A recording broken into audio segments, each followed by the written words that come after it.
Your Honor, I didn't steal anything. I've never stolen anything in my entire life. Those are the words of Margaret Walsh. She's 71 years old. She's standing in Providence Municipal Court. Her hands are shaking. Tears run down her face. She's accused of stealing a car worth $45,000. But here's what nobody knew when she walked into that courtroom. What Judge Frank Caprio was about to discover would shock everyone. It would expose a web of lies. It would reveal a family's greed. And it would end with a decision that nobody saw coming. If you believe justice should protect the innocent, you'll want to see what happens next. Judge Frank Caprio sits at his bench. He looks at the case file.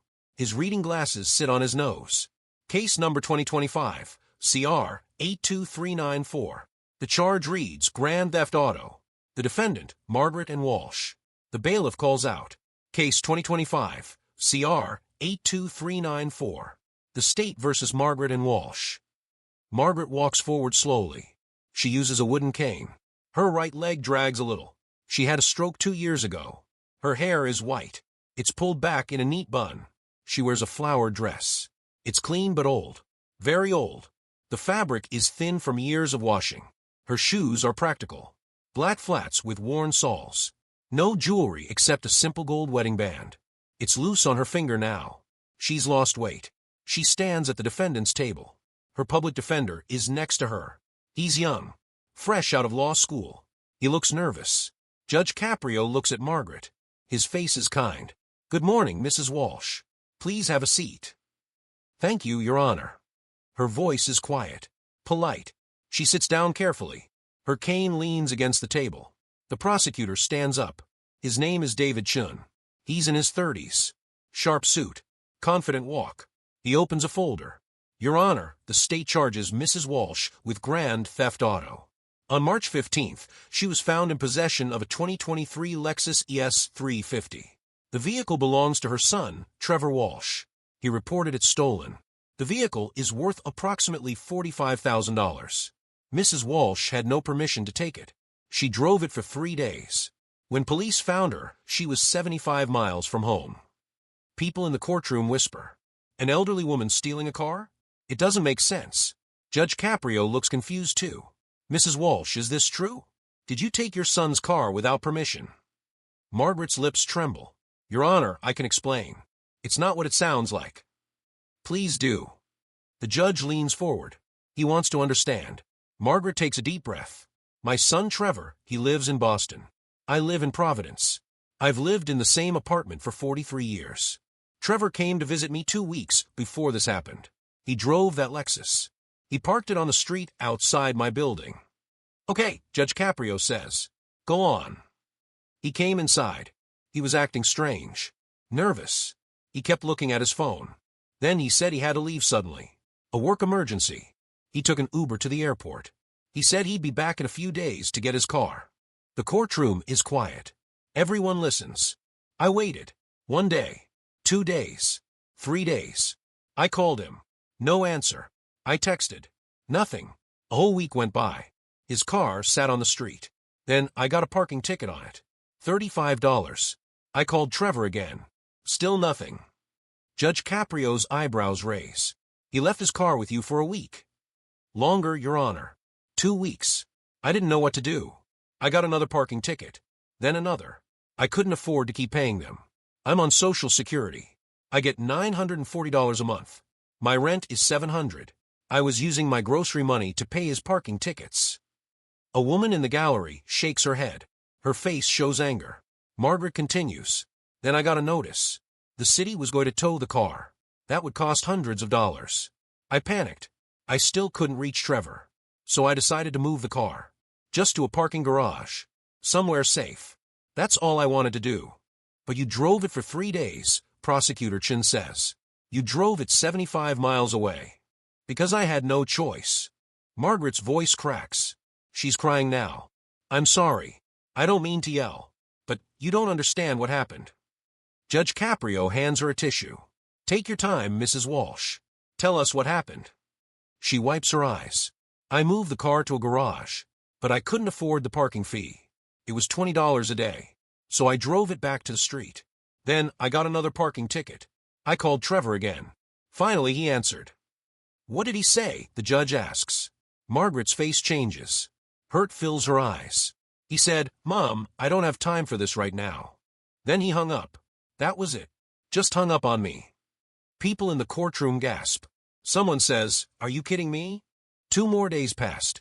More parking tickets. I was desperate. I'd already spent $140 on tickets for his car. That's almost all my grocery money for the month. I decided to drive the car to his house in Boston. Give him back his keys. Make it his problem. So that's what I did. I drove to Boston. That's 75 miles, Prosecutor Chin says. I know. I was scared the whole time. I don't drive much anymore. Not since my stroke. But I didn't know what else to do. Judge Caprio looks at the prosecutor. Mr. Chun, let me ask you something. When did the son report the car stolen? Chun checks his notes. March 15th. That's the day police found Mrs. Walsh in Boston. And when did he leave the car with her? February 28th, according to her statement. So 15 days, the judge says. He left his car with his elderly mother for 15 days. Didn't answer her calls. Let her pay his parking tickets. Then when she drove it to his house to return it, he called the police. Chun shifts uncomfortably. That's what the report says, Your Honor. Is the son here today? No, Your Honor. Why not? He said he couldn't make it. Work obligations. Judge Caprio's face hardens. Just a little. The people who know him can see it. Work obligations. I see.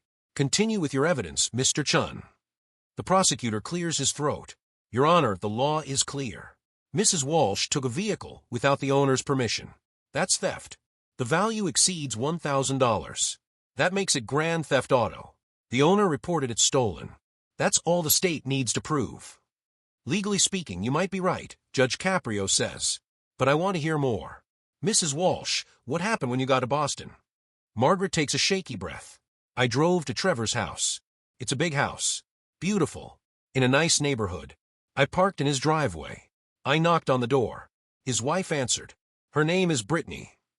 What did she say? She looked surprised to see me. Not happy. Just surprised. She said Trevor wasn't home. I told her I brought his car back. I tried to give her the keys. She wouldn't take them. Why not? She said I should have called first. I told her I did call. Many times. She said that didn't matter. She shut the door. Just closed it in my face. I stood there for a minute. I didn't know what to do. Then I sat in the car. I was tired from driving.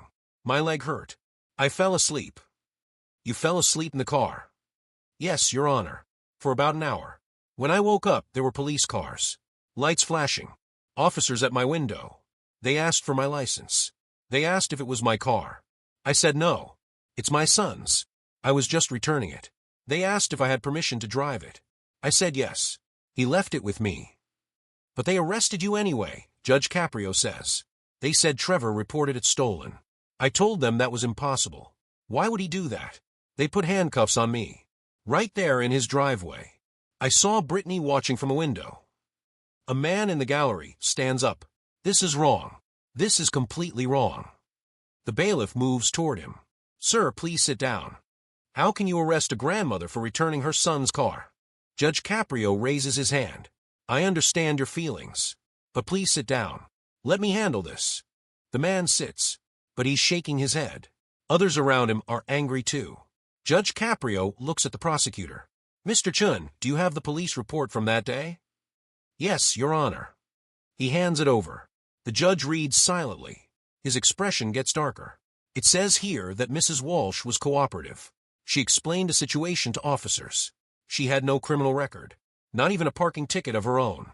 The officers noted she seemed confused and upset. They contacted Trevor Walsh by phone. He insisted they arrest her. He said she stole his car. He wanted to press full charges. That's correct, Your Honor. His own mother. Yes, Your Honor. The courtroom buzzes with angry whispers. Judge Caprio removes his glasses. He cleans them slowly. This is what he does when he's thinking hard. Mrs. Walsh, let me make sure I understand. Your son left his car with you. Disappeared for 2 weeks. Ignored your calls. Let you pay his tickets. Then when you drove it back to him, he had you arrested? Yes, Your Honor. She's crying again. I don't understand why. I'm his mother. I changed his diapers. I worked 2 jobs to put him through college. I co-signed his student loans. I babysat his kids every weekend for years. And he did this to me. Her voice breaks completely. She covers her face with her hands. Her shoulders shake. A woman in the gallery is crying too. So is the court reporter. Even the bailiff looks away. He's blinking hard. Judge Caprio waits. He lets her cry. Sometimes people need that. Mrs. Walsh, I need to ask you something difficult. Why do you think your son did this? She looks up. Her eyes are red. Your Honor, can I be honest? Please. I think it's about money. What money? My husband died 3 years ago. His name was Robert. We were married for 49 years. He had a life insurance policy. $50,000.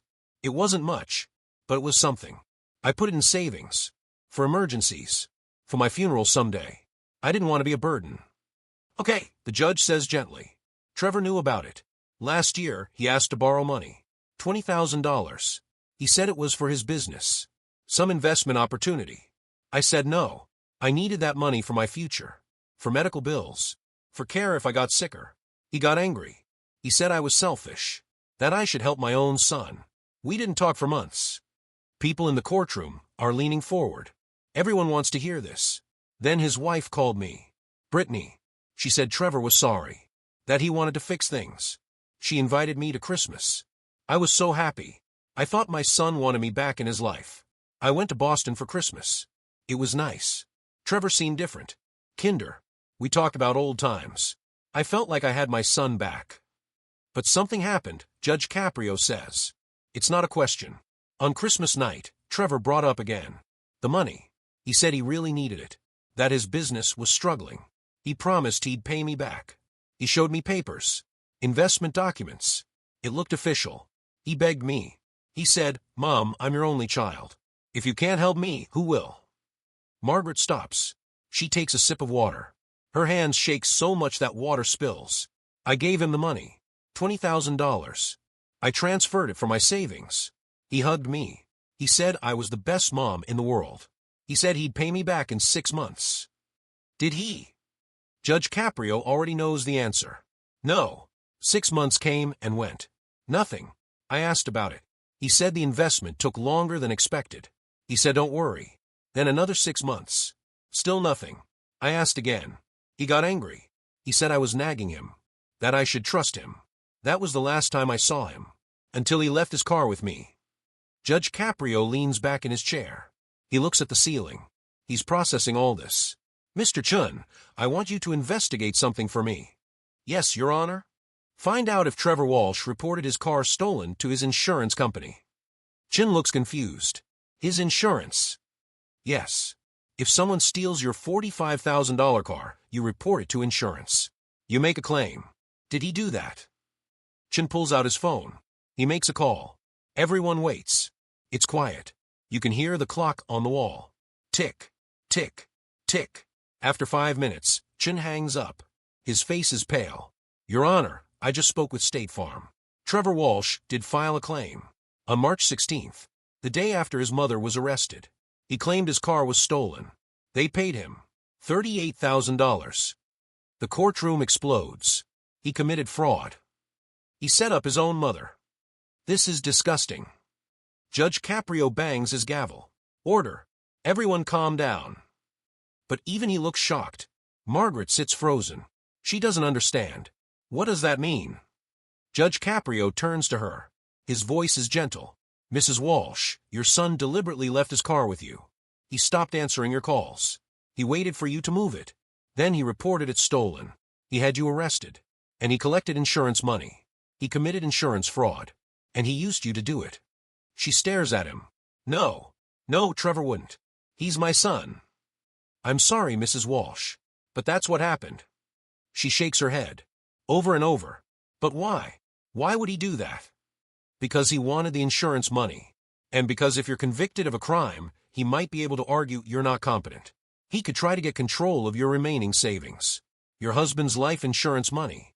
The $30,000 you have left. The truth hits her like a truck. Her face goes white. She sways in her chair. The bailiff rushes forward with more water. My son tried to destroy me for $30,000. No one answers. The answer is yes. And everyone knows it. Judge Caprio looks at the prosecutor. Mr. Chun, what does the state want to do here? Chun stands up. He looks uncomfortable. Your Honor, in light of this new information, the state moves to dismiss all charges against Margaret Walsh. Immediately, we will be opening an investigation into Trevor Walsh for insurance fraud, filing a false police report, and possibly elder abuse. Motion granted. Mrs. Walsh, you're free to go. All charges dropped. Margaret doesn't move. She's in shock. But Judge Caprio isn't done. Bailiff, I want Trevor Walsh brought before this court. Immediately. Issue a warrant. Charge him with insurance fraud, making false statements to law enforcement, and criminal exploitation of an elderly person. I want him in my courtroom tomorrow morning. 9 a.m. sharp. I don't care about his work obligations. Yes, Your Honor. The gallery erupts in applause. People are standing, cheering. Margaret starts crying again. But different tears now. Relief. Disbelief. Your Honor, I don't have to go to jail. No, Mrs. Walsh. You're not going to jail. You didn't do anything wrong. Your son did. And he's going to answer for it. But what about his car? I did drive it without asking. He gave you implied permission when he left it with you for 15 days. Any reasonable person would think you had permission to move it, especially after you tried to contact him repeatedly. This isn't theft. This was a son abandoning his property and his mother, then exploiting both. Margaret covers her face. Her whole body shakes with sobs. But she's smiling too. Through the tears, she's smiling. The public defender puts his hand on her shoulder. It's over, Mrs. Walsh. You're okay. Judge Caprio watches her. Mrs. Walsh, I need to ask you one more thing. The parking tickets you paid. Do you have receipts? She nods. She pulls papers from her purse. Old receipts. Crumpled. She hands them to the bailiff. Judge Caprio looks at them. $140 in parking tickets. Plus you spent money on gas driving to Boston. And back, I assume someone had to give you a ride home. My neighbor. She drove 3 hours to get me. She took a day off work. What's your neighbor's name? Rosa Guerrero. She's here. Margaret points to a woman in the gallery. Rosa waves. She's crying too. Ms. Guerrero, thank you for being a good neighbor. The world needs more people like you. Judge Caprio makes a note. Mrs. Walsh, the court will reimburse you for those parking tickets. $140. Plus $100 for gas and expenses. That's $240. You'll receive a check within 10 days. Your Honor, you don't have to. Yes, I do. You shouldn't pay for your son's problems. This is the least I can do. More applause. Someone yells, that's justice. Judge Caprio isn't finished. There's one more thing. Mrs. Walsh, you mentioned you have $30,000 left from your husband's life insurance. Where is that money? In my savings account at Citizens Bank. I'm going to issue an order. A financial protection order. It will freeze any attempts to access your account except by you. No power of attorney. No transfers. No one can touch that money but you. This will protect you if your son tries anything else. Thank you. She can barely speak. Thank you so much. You're welcome. Court is adjourned until tomorrow morning when Trevor Walsh will be here to answer for what he did. The gavel bangs. Margaret stands up slowly. People rush toward her. Rosa gets there first. She hugs Margaret tight. Other people wait. They want to shake her hand. To say they're sorry. To tell her she deserves better. A news reporter pushes through. Mrs. Walsh, how do you feel? She looks at the camera. I feel like Judge Caprio saved my life. My son was going to put me in jail. Take everything I have. Leave me with nothing. The judge saw the truth. He protected me. What do you want to say to your son? Her face changes. Sadness fills it. I love you, Trevor. I always will. You're my son. But what you did was wrong. So wrong. I hope someday you understand that. I hope someday you can be the man I raised you to be. The man your father would have been proud of. The reporter turns to the camera. An incredible scene here in Providence Municipal Court. An elderly woman accused of stealing her son's car. But Judge Frank Caprio uncovered a scheme that shocked everyone.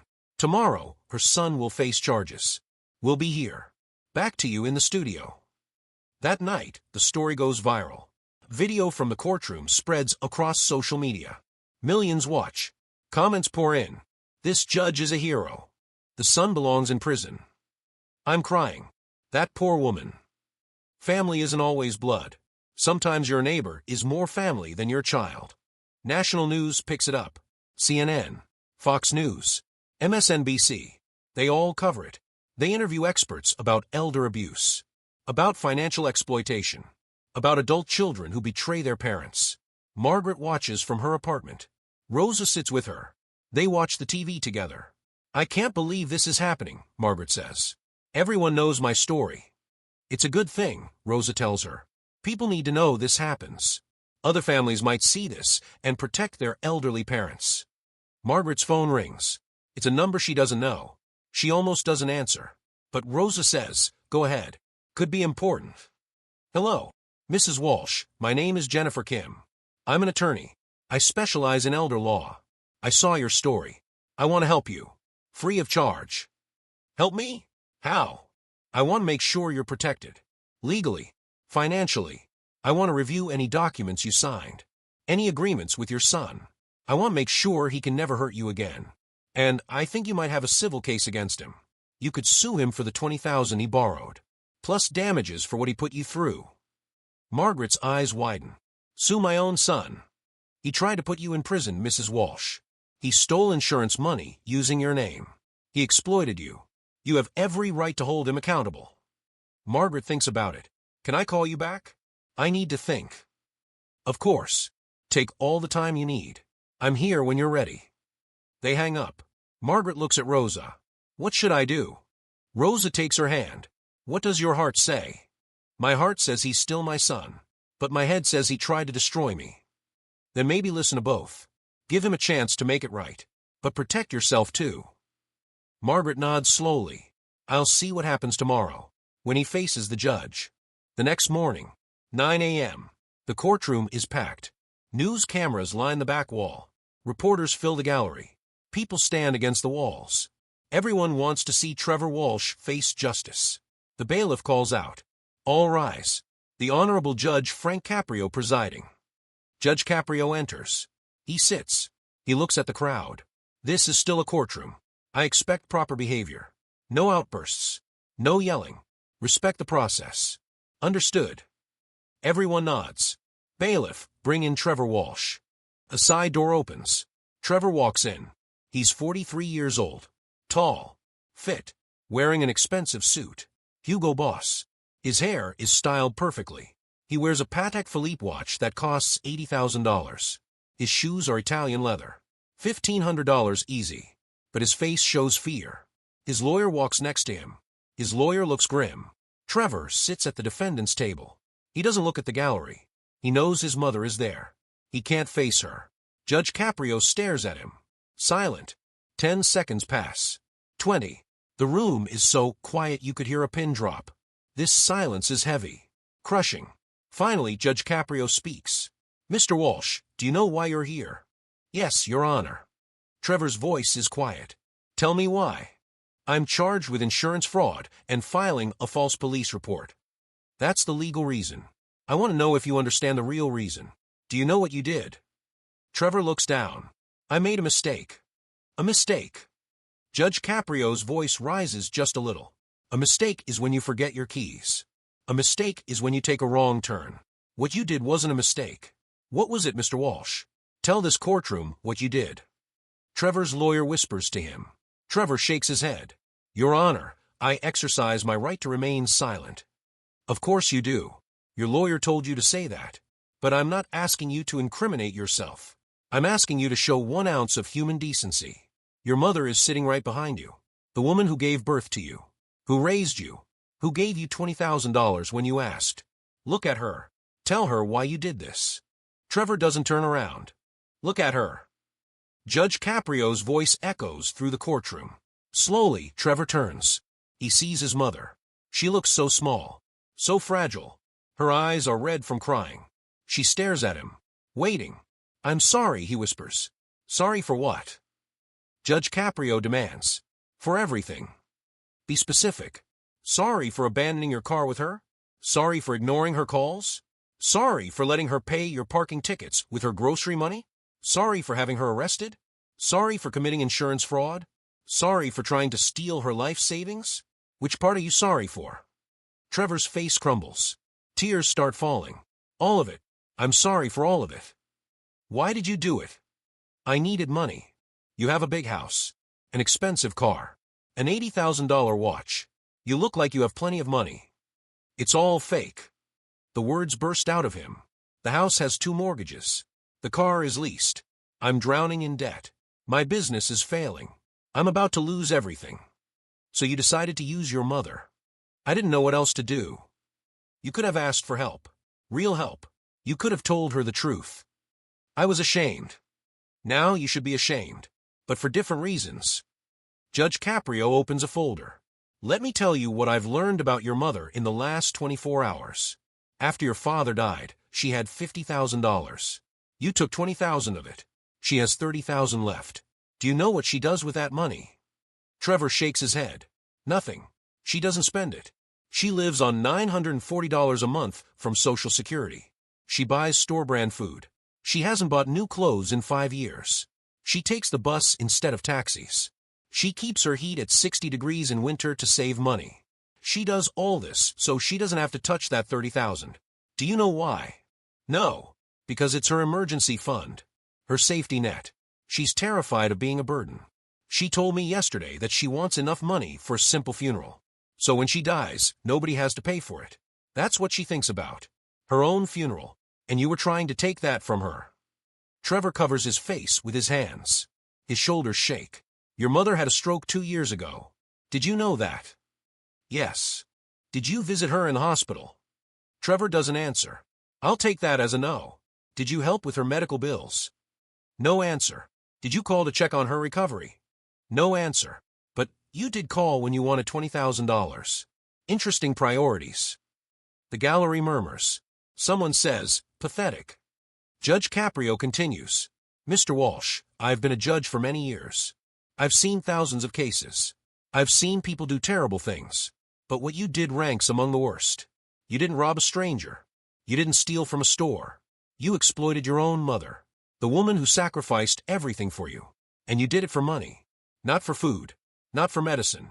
For money to maintain a lifestyle you couldn't afford. Trevor is openly crying now.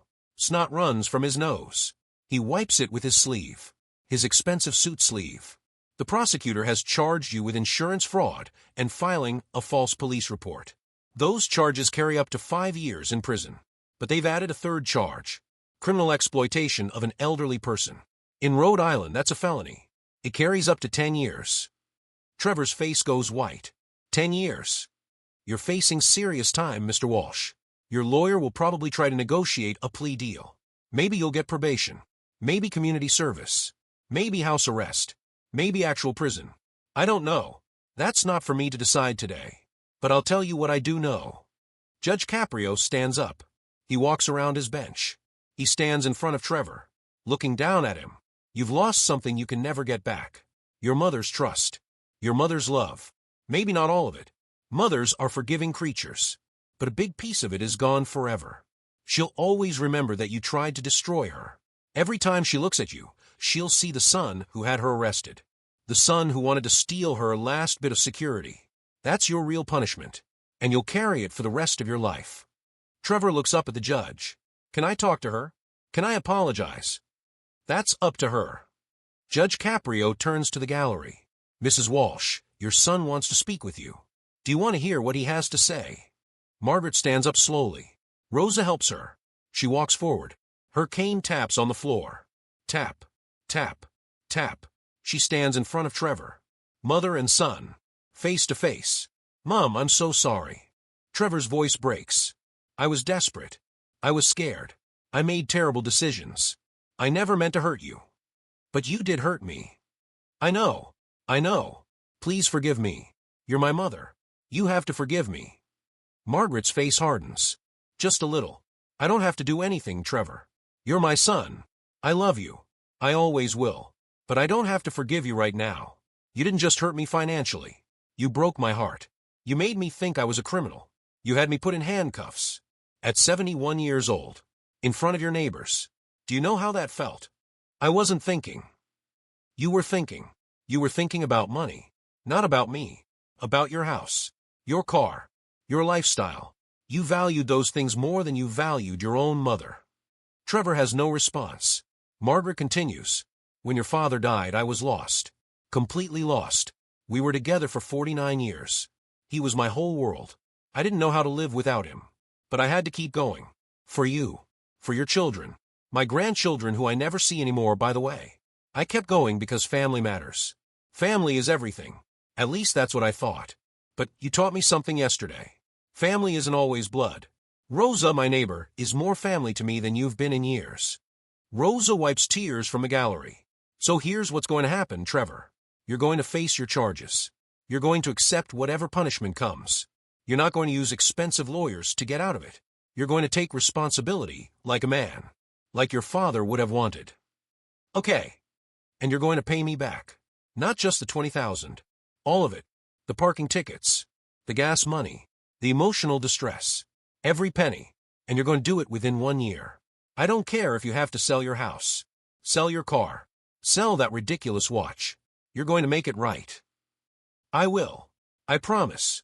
Your promises don't mean much to me anymore. But I'll give you one chance. One. If you pay me back, if you serve your punishment, if you show me real change, then maybe we can start to rebuild. Maybe. But that's years away. Not months. Years. Do you understand? Yes. And you're going to therapy. You have problems, Trevor. Money problems. Character problems. You need help. Professional help.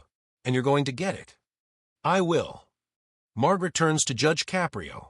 Your Honor, I want him held accountable. I want him punished. But I don't want to destroy him. He's still my son.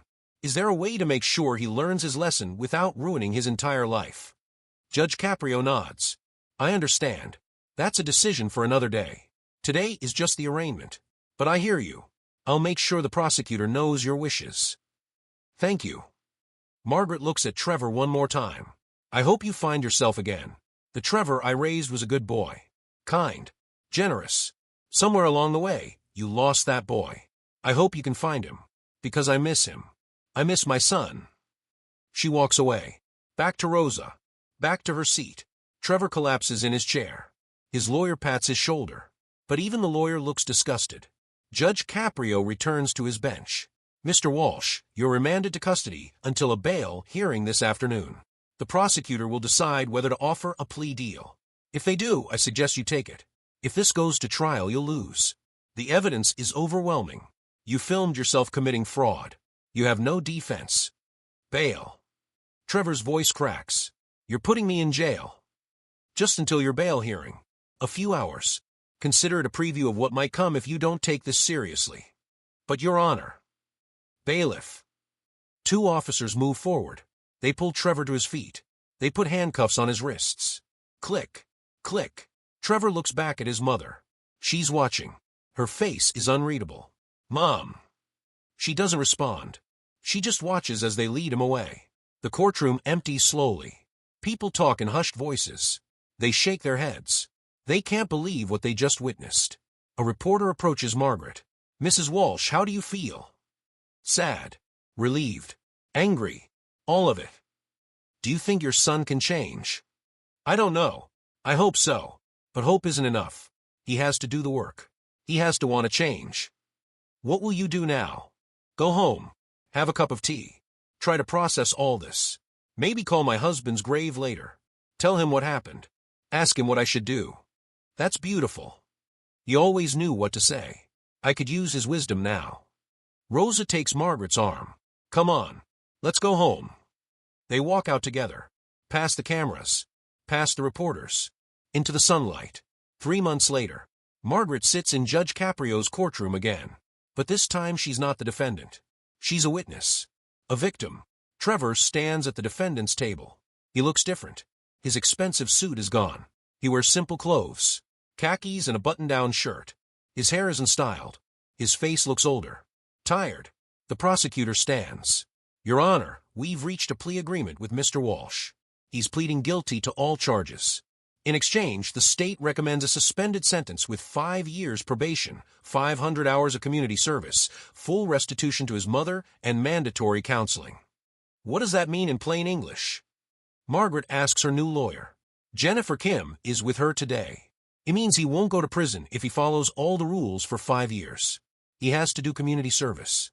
pay you back. Go to therapy. If he messes up even once, he goes to prison. It's a second chance, but a strict one. Judge Caprio looks at Margaret. Mrs. Walsh, this is your decision. The prosecutor will follow your wishes. Do you want your son to go to prison, or do you want him to have a chance to make things right? Margaret stands. Your Honor, can I say something? Of course. She walks to the front. She faces the courtroom. 3 months ago, I stood here as a criminal. My son put me in that position. I was humiliated, scared. I thought my life was over. But this court protected me. Judge Caprio saw the truth. He saved me. She turns to Trevor. You hurt me worse than anyone ever has. Worse than any stranger could. Because you're my son. I trusted you completely. And you used that trust as a weapon. You tried to take everything from me. My freedom. My money. My dignity. Trevor's eyes fill with tears. But I've been thinking. For 3 months. About what your father would want. About what kind of person I want to be. About what justice really means. She takes a deep breath. I don't want you in prison. Prison won't fix what's broken in you. It won't teach you empathy. It won't make you understand what you did. So I support the plea deal. But with conditions. What conditions? Judge Caprio asks. First, he pays me back every penny. $20,000 for the loan. $140 for parking tickets. $500 for gas and expenses and Rose's time. But that's not enough. He also pays me $1,000 a month for 36 months. That's $36,000 total. That money replaces what he took from me. Not just money. Peace of mind. Security. That's the price of what he stole. Trevor's lawyer stands up. Your Honor, that's excessive. That's $56,000 total. My client doesn't have that kind of money. Margaret's voice hardens. Then he'll get a second job. Like I did when I was raising him alone while his father worked nights. Like I did when he needed braces. Like I did when he wanted to go to college. He'll figure it out. Just like I had to. Judge Caprio tries not to smile. Continue, Mrs. Walsh. Second, his community service has to be with elderly people. Nursing homes.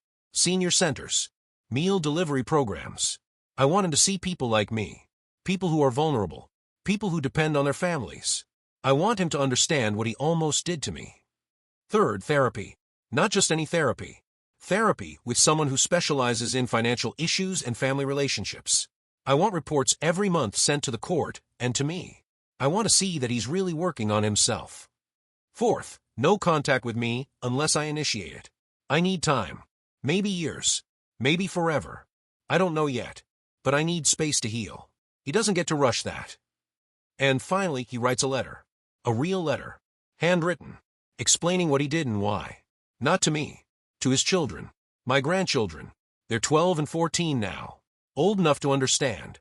I want them to learn from their father's mistakes. I want them to know that actions have consequences. That hurting family is wrong.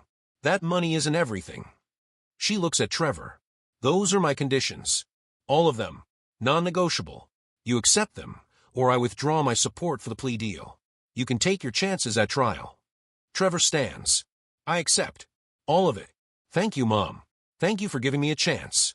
I'm not doing this for you. I'm doing it for the Trevor you used to be. The boy I raised. I'm hoping he's still in there somewhere. Prove me right. Judge Caprio bangs his gavel. The court accepts the plea agreement with Mrs. Walsh's conditions added. Mr. Walsh, you just got the deal of a lifetime. Your mother showed you mercy you didn't deserve. Don't waste it. I won't, Your Honor. You start community service next week. 500 hours. That's about 3 months of weekends. You'll work at the Providence Senior Center. You'll help with meals, activities, transportation, whatever they need. You'll be supervised by Ms. Rodriguez, the director. She's tough. She doesn't accept excuses. And she'll report directly to me. Yes, Your Honor. You'll also pay restitution. $56,000. First payment due in 30 days. $1,500. Then $1,500 every month for the next 36 months. Miss one payment, you're in violation. Understand? Yes, Your Honor. Therapy starts immediately. I've already arranged it. Dr. Sarah Chun. She's excellent. You'll see her twice a week for the first 6 months.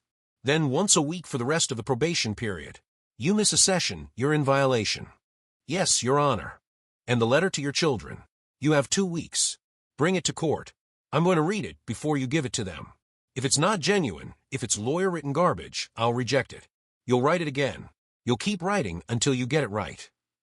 I understand. One more thing. Judge Caprio leans forward. Every 6 months, you'll come back to this courtroom. You'll report on your progress.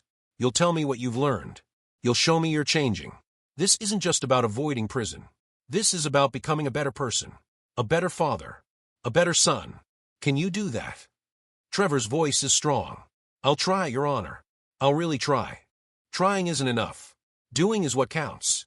You're dismissed. First check-in is September 15th. Don't be late.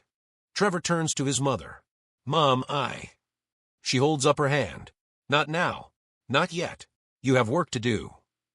He nods. He walks out with his lawyer. Margaret sits back down. She's shaking. Rosa holds her hand. Judge Caprio calls her forward. Mrs. Walsh, one more thing. Yes, Your Honor. You showed incredible grace today. Most people wouldn't have given him a second chance. He's my son. What else could I do? You could have destroyed him. You chose mercy instead. That says a lot about you. It says I'm tired, Your Honor. I'm tired of being angry. I'm tired of being hurt. I want peace. If this gives me peace, then it's worth it. I hope it does. But I want you to know something. If he violates probation, if he fails to pay you, if he breaks any condition, you call me immediately. I'll send him to prison so fast his head will spin. You have my word. Thank you. Also, I've arranged something. The Providence Senior Center where your son will volunteer? They're looking for people to help with activities. Teaching crafts. Leading book clubs. Playing cards with residents. I thought you might be interested. Margaret's eyes widen. You want me to volunteer? Only if you want to. No pressure. But I thought you might enjoy it. And it would give you something positive to focus on. Plus, you'd be around people your own age. Make friends. Build community. Would I have to see Trevor? Not if you don't want to. You'd work different days. I'll make sure of it. She thinks about it. I'd like that. I'd like that very much. Good. I'll have my clerk give you the information. Margaret walks out with Rosa. They pass reporters. Cameras. Everyone wants a statement. Mrs. Walsh, you showed amazing forgiveness today. Some people say he deserved prison. What do you say to them? How does it feel to give your son a second chance? Margaret stops. She looks at the cameras. I want to say something. To anyone watching who's been hurt by family, you don't owe anyone forgiveness. Not your parents. Not your children. Not anyone. Forgiveness is a gift. You give it when you're ready. If you're ever ready. And that's okay. But you forgave your son, a reporter says. No, not yet. I gave him an opportunity to earn forgiveness. That's different. Forgiveness takes time. It takes change. Real change. Not just words. If he does the work, if he becomes the man he should be, then maybe I'll forgive him. But that's years away. And he has to understand that. There are no shortcuts. What do you want people to learn from your story? Protect yourself. Even from family. Especially from family. Because the people closest to you can hurt you the worst. Keep your money separate. Keep your boundaries strong. Love people, but don't let them destroy you. That's powerful. It's survival. I learned it the hard way.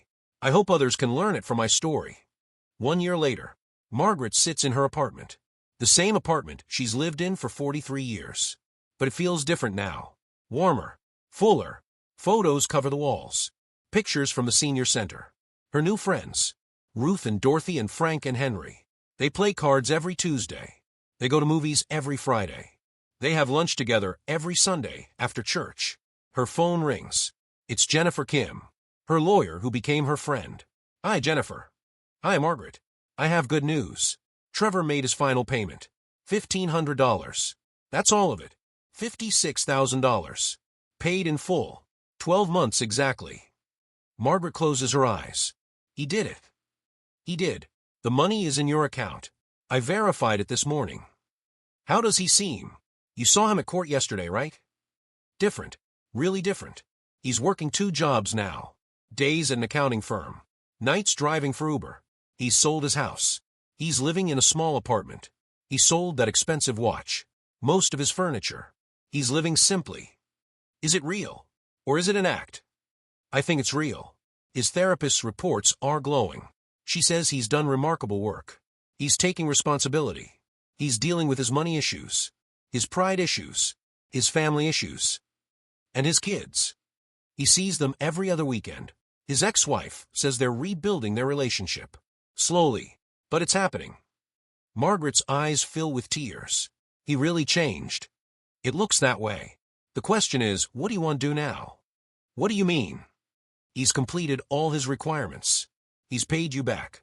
He's done his community service. His therapist says he's ready for the next step. Judge Caprio called me yesterday. Trevor wants to meet with you. Just once. To talk. To apologize properly. No pressure. Just an opportunity. If you want it. Margaret is quiet for a long time. I don't know if I'm ready. You don't have to decide now. Think about it. Take your time. Can I ask you something, Jennifer? Anything. Do you think people can really change? Not just pretend. Really change deep down. Jennifer sighs. I've been a lawyer for 15 years. I've seen a lot of people. Some change. Most don't. But the ones who do, they share something. They hit rock bottom. They lose everything. And they have someone who believes they can be better. Your son hit bottom. He lost his house, his wife, his dignity. But you gave him a reason to climb back up. You believed he could change. Or at least you gave him the chance to try. So you think he's different? I think he's trying to be different. And sometimes trying is enough. Sometimes trying becomes being. Does that make sense? Yes. Yes, it does. So think about it. Meeting with him. You don't have to decide anything. Just listen. See for yourself. Then make your choice. Okay. I'll think about it. They hang up. Margaret sits in her quiet apartment. The sun comes through the window. She thinks about her husband. About what he would say. Robert always believed in second chances. He believed people could grow. Could learn. Could become better versions of themselves. She decides. 2 weeks later. Margaret sits in a small park. Trees provide shade. Children play on swings. It's peaceful. Trevor walks up. He looks nervous. He's wearing jeans and plain t-shirt. No fancy clothes. No jewelry. Just him. Hi, Mom. Hello, Trevor. Thank you for meeting me. I wasn't sure you would. I wasn't sure either. But here we are. They sit on a bench. Silent at first. Watching the children play. Trevor speaks first. I finished everything. All the requirements. I paid you back. Every dollar. I know. Jennifer told me. I also did something extra. I opened a savings account. For you. I put $10,000 in it. It's yours. No strings.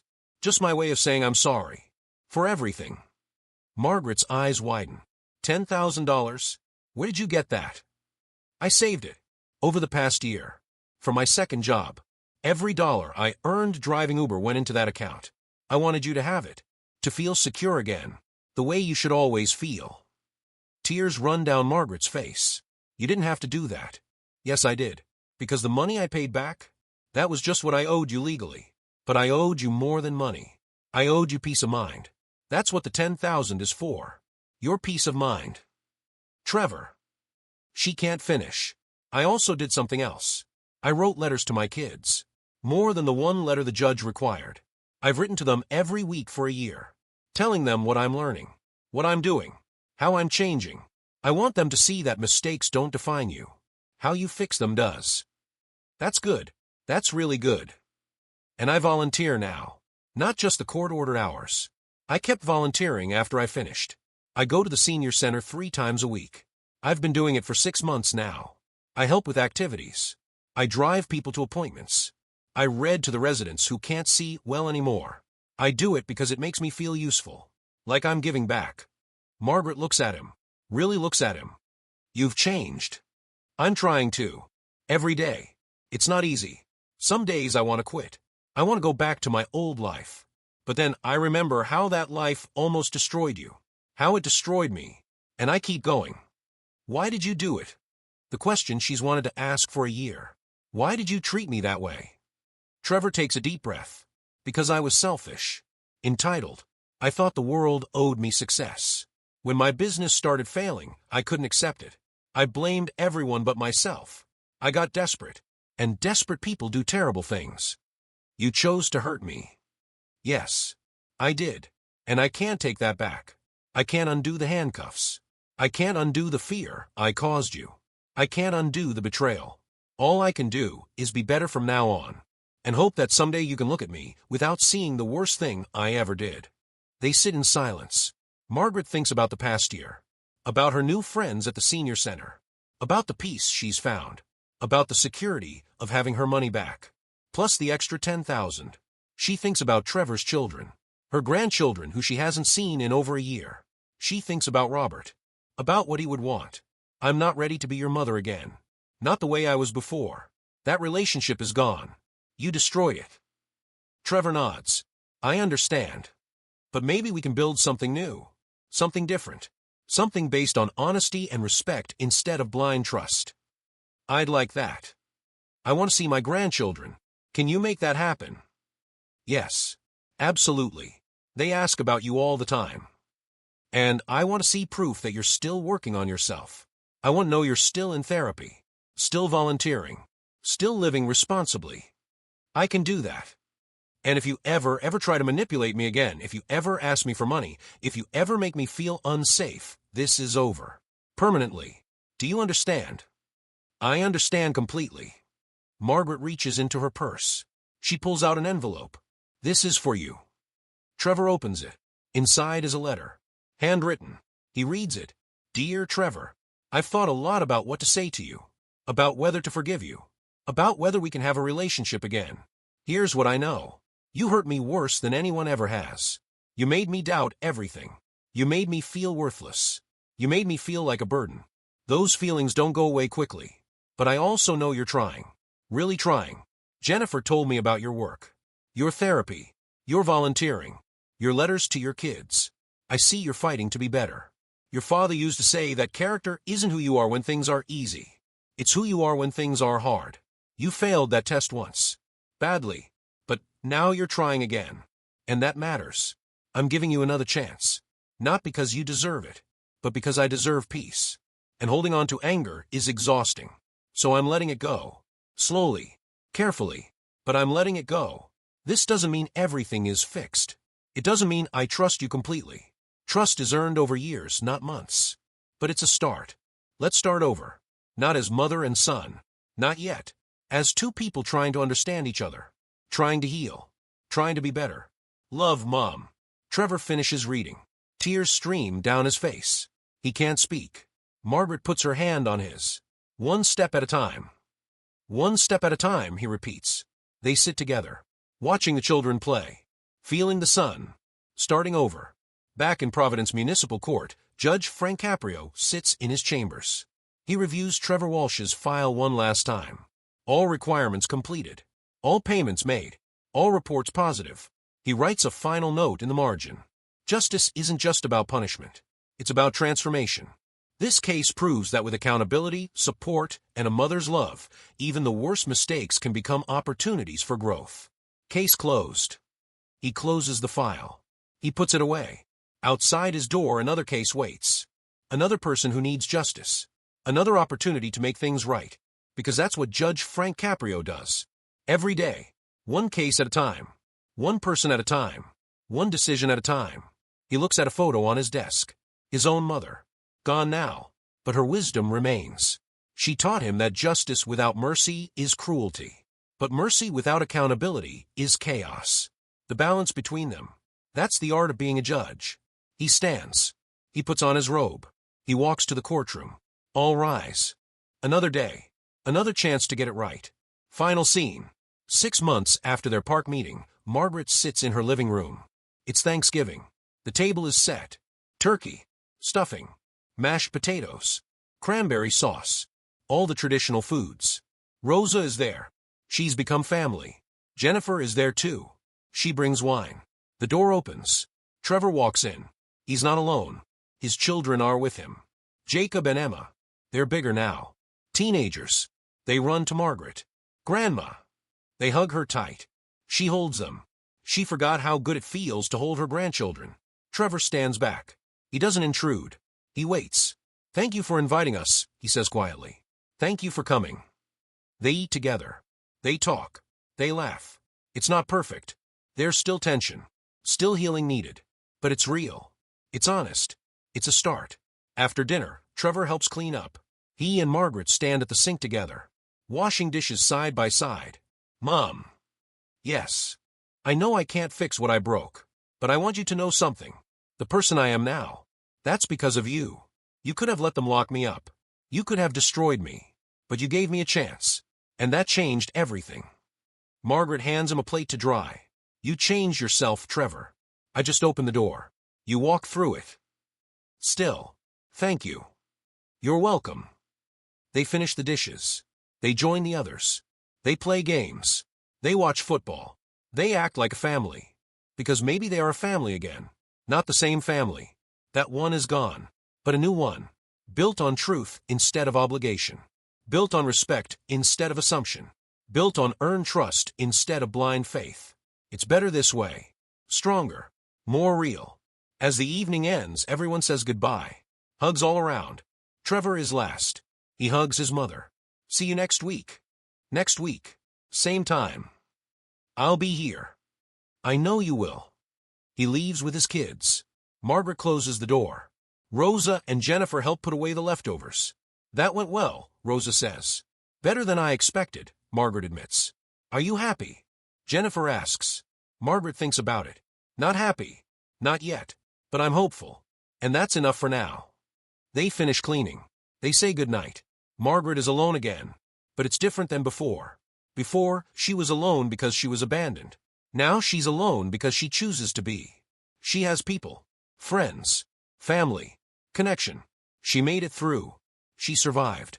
And more than that, she grew. She picks up the phone.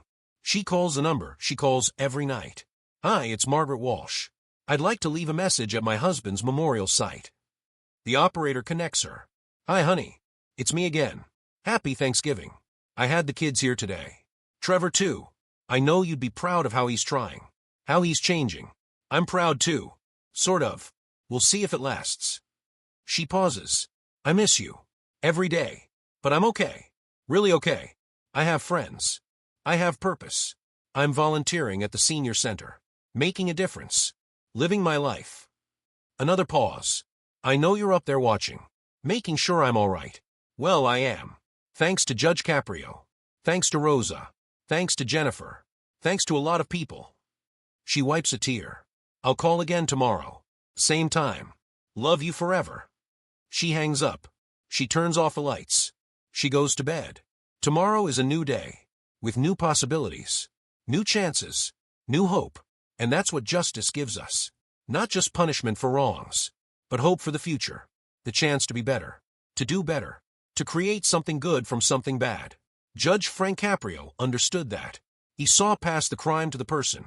Past the anger to the pain. Past the destruction to the possibility. One decision changed everything. Not because it was harsh, but because it was wise. Money can buy many things. A house. A car. A watch. But it cannot buy back time. It cannot undo harm. It cannot purchase respect. It cannot repair broken trust. And in Judge Frank Caprio's courtroom, it definitely cannot buy justice. Real justice requires truth, accountability, consequences, and the chance for redemption. That's what Margaret Walsh received. That's what Trevor Walsh earned. And that's what makes this story one worth telling. The end.